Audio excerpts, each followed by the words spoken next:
What's going on, everybody? Welcome back to another WheatThins FC video.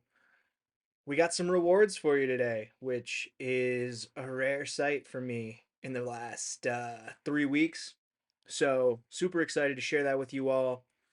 What you're seeing on the screen is not what we're going to actually go over today, but we will cover this because in the international weeks, I don't have much, and so there's not much to share. But obviously, we did do decent on the weekend in certain spots and terrible in others, and we'll cover all that here.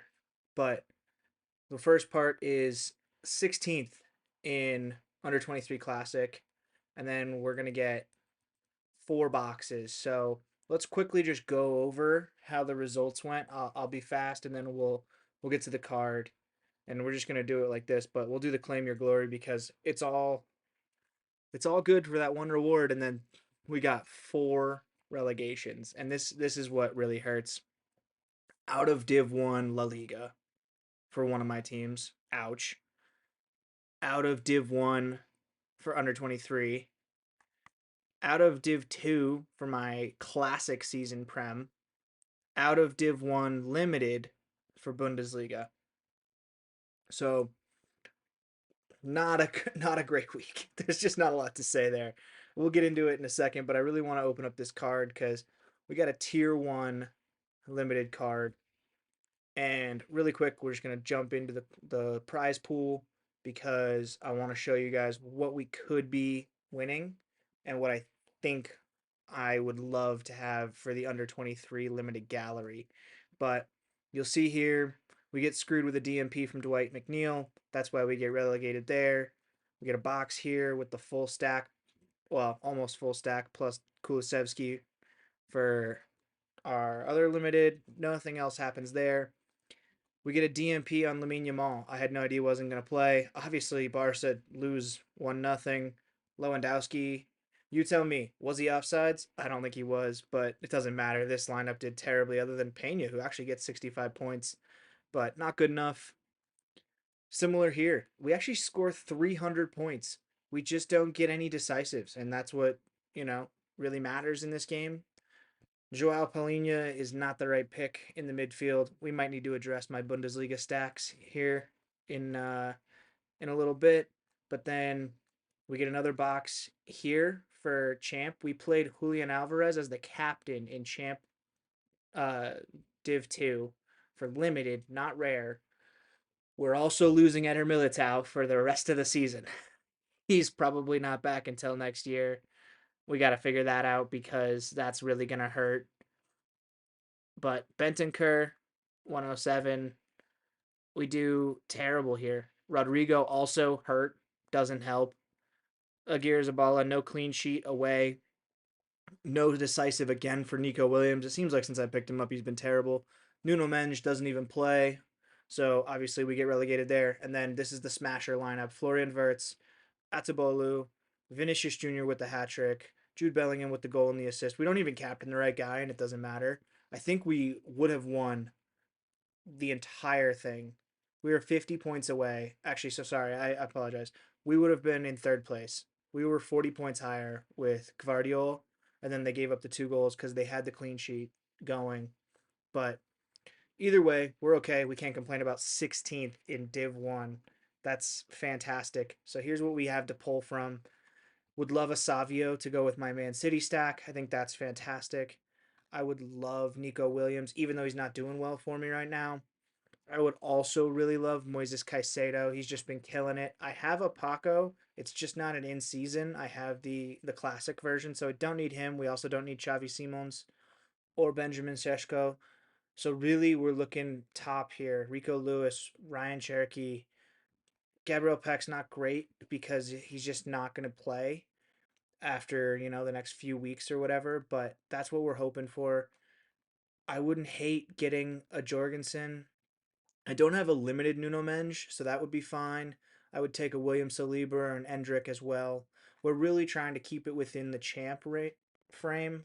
Just champion works better for what I have, but we'll have to see what happens here. So let's like I said, go right back to it, and let's get rid of this window here. We'll do that and go back to the rewards. Let's claim this. And here we go. Tier 1 limited, 16th in under 23 classic. Italy, goalkeeper, Monza, Stefano Tarati. I don't know who that is. We got to check this out. Okay. 47. Wow. 67 of 1,000. So he's new? Oh, and he's just started playing, it looks like. Hand injury, hand injury. Okay. These are not from this season. Well, these two are from this season. He's 22. It's $27, but it's more about the team he plays on. They don't play in Europe, but they play in the Italian league. Hopefully he's going to get some starts. Let's see who played in his place at Monza before him. Pizzinaco. Pizzinaco? I think he might be the nailed on starter. We'll have to do some research here. Let's throw him Tarati. Tarati. Nope. There we go. There we go. Let's see you. Let's see. Okay. Very fresh to the game. That's for sure. What do the scores look like? 27 AA in a 1-0 loss. 23 AA in a 1-0 loss. He's making some saves. We love to see that. I can't be upset with that. Oh yeah, he's making saves. He's making good saves. We could be okay. Doesn't look like he's playing out of the back. He's only got 30 accurate passes. Plays it long decently. Five long balls. Okay. Okay. I don't know where he fit in the player pool, but I'm pretty happy with that. That's pretty nice. Okay. We got a chance there. Let's just click claim all on these really quick. We have a chance if we get something crazy. We need all the rare essence to get something here. We have 16-0. So we're restarting with limited. We crafted last time. We got Dominic Zoboslai, who we already have, so nothing crazy there. But 3 essence to start with. That's pretty good. Ooh, 5-star box. This has got to be from our under 23 limited finish. 10? There we go. That's decently rare in these days. 2-star box shouldn't have anything, maybe 1 essence.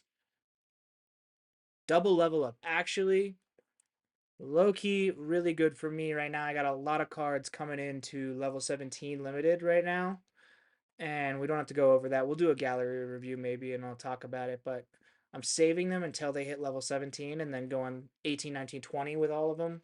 So we're not gonna get anything crafted today, unfortunately. But let's take a look. What do we get here? Market credits. I don't think I've ever got $10. Okay, sure. Why not? That's fine. I don't go on the market anymore, really. But you know what? That's fine. Okay, really quick. If you're still here, let's just go over what we've got going this week. There's only 4 lineups because, like I said, my midweek 5 lineups because there's nothing going on. This is a hodgepodge, but we got Vinny Jr.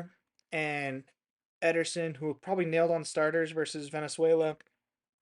I think they got a real good shot to go off.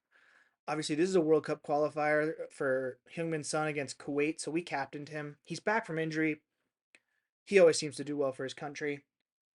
Even if he only plays like 60, 75 minutes, I think he's got a chance. Jude Bellingham, with as many players that pulled out from the England's team, I just have a feeling this is going to be a small squad of guys that really want to be there. I really hope Jude Bellingham pulls it out. Paco was kind of my best defender, and Ecuador versus Bolivia, just a home matchup seemed like a good choice. He does okay sometimes. He gives up goals in an international, but I like him overall. Second lineup: Kelleher, Romero, Alexis. Argentina's playing Paraguay. Good chance that they play well. Bruno Guimaraes, we talked about Brazil. Benjamin Šeško is the captain, just for hoping for some decisives here and maybe a clean sheet for Kelleher. Last lineup, I don't feel super confident about this lineup just because this Italy Belgium matchup really throws me. I don't think Belgium's gonna do well against Italy in that five back, but depends on if guys like De Bruyne come back and play at all. I don't really know. There seems like there was a lot of guys returning and not showing up. We'll see. Anyways, Oblak, same thing with Shesko in the last lineup against Norway, hoping for a clean sheet. Endo versus Indonesia. If he plays, I think he'll do well. I don't know that he'll actually play though. Same thing here. We talked about Ederson. We've talked about Heung-min Son. If Lee Kang-in plays, Kang-in Lee plays for South Korea against Kuwait here, these two should absolutely kill it. I have no idea if Dembele is going to play versus Israel, but a home game for them, we'll see. And Rico Lewis, same thing. With as many players that pulled out for England, I hope Rico Lewis does really well. And then last, I don't know if half these guys are going to play, if half of them aren't. Who knows? Nkunku's definitely not starting. The only reason I have him in here is because I expect Kolo Muani to start or Turam, and I expect Nkunku to come off the bench if those guys don't play well. If those guys don't play well, we're hoping Nkunku can have a decisive late on and really pull this up. I don't know why he got captained. I should have captained Alvarez now that I'm looking at this, but oh well, man. That's kind of how it goes sometimes. But anyways, that's my lineup for this week. Thank you guys so much for watching today. We'll do a gallery review later this week. I want to kind of look at my gallery, look at my overall strategy and some of my results. Where am I performing well this year? Where am I not performing so well? Where should I be focusing my efforts? Is it under 23 limited like we just saw? Maybe it is. So, thanks for sticking around. Thanks for watching. We'll see you guys in the next video.